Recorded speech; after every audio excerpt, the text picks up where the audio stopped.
Hello, friends. I want to show you a video I recorded recently. I was simply asked, how did you become a groomer? Don't get me wrong, I'm just curious. I understand how people start out just modeling, and they love making clothes and marvels. How did you come to love working with hair?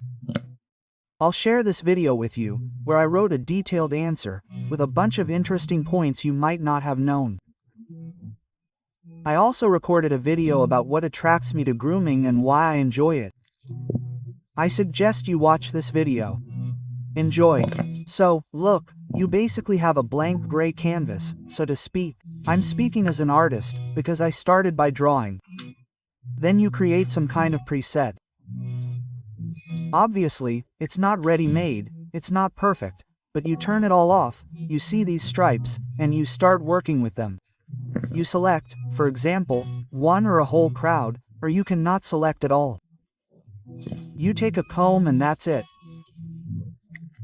Come on, I can quickly scribble something with a mouse without a tablet. And this whole process is somehow so relaxing. Especially when you turn on the music gradually, then turn it on like this, oops, hairs, yes, oh, black. You take all sorts of things like that. When you know all these things, the buttons, then oops, it's already better. Bang, bang, already better. Then like this oops, then oops, already something interesting. Then oops, well, no need for gravity here. I've already combed that out in my own way. Then bang, bang, Kate, and you already have some kind of interesting furry ball. Then you take there, I don't know, you can't show it that quickly. Assign new material. You take there. Next. Opa, and then vary. Vary lights vary. Dom light, opa. And then they go choose vein. Life link N. There, boom. You wait a little bit. 1, 2, 3, 4, 5, then I counted to 5. Opa. And you already get something more realistic. Well, a lump, yeah, something like that. You spin it and look at it and go, wow, I can make wool. This is brief, if you understand that there are a lot of nuances, but I personally really enjoy this whole process.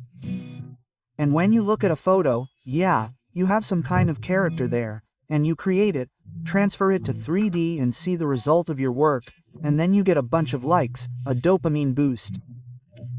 Especially when I was doing my first job, I got into a famous magazine, where I got 700,000 views just for my profile, so it all plays a role, some emotions. Like, for example, yesterday I was playing Ark. The game is so interesting. Yeah, well, you're running around with robots, shooting, it's interesting. But playing with the guys or the girls adds emotion, because you're sitting in a voice group and enjoying it all, because you're working as a team, surviving. And then at that moment, drones just fly past my window, and the explosions are also real, and my emotions just remember that day, and I perceive the game completely differently, more vividly, because you're surviving there, like, thank the universe that you survived those martyrs falling. Well, it's really cool. Same with hair. The first few emotions just clicked. I liked it, it went, it moved quickly. 1, 2, 3 and beautiful. And why do I also like the egg? Look, you can, well, I can quickly show you, again, it's clear here that all this can't be done in an hour, in a day. Here's my hair. So, let's say I turned on full body. Okay, we need to turn off, SLR so it doesn't interfere. You take, let's say, you need, I'm not finished, yes, I want to understand the idea. What do I like about the appearance? And what else did it add to these emotions? Oh, you take a print screen, once, and there, soon this, I think, can already be done, but I haven't tested it yet. Then you save it there, on the desktop, there you go la la la. Well, let's say, you open the browser, go to the great Imagine Art, and here there is such a thing. Well, they're already removing it from the site, while it's still working here, via this link. You take, add, upload image, and upload this saved image. But, you type, photo real woman. Or you take their prom, there's a generator, bam, then you select the realistic product and generate, and it's just like that. Well, sometimes, in short, rather than, in short, a prant, I've had ideas, sometimes their idea works, sometimes it doesn't. Look at it now. And he gives you a rough base, a reference, of what, the hairstyle and the person character might look like.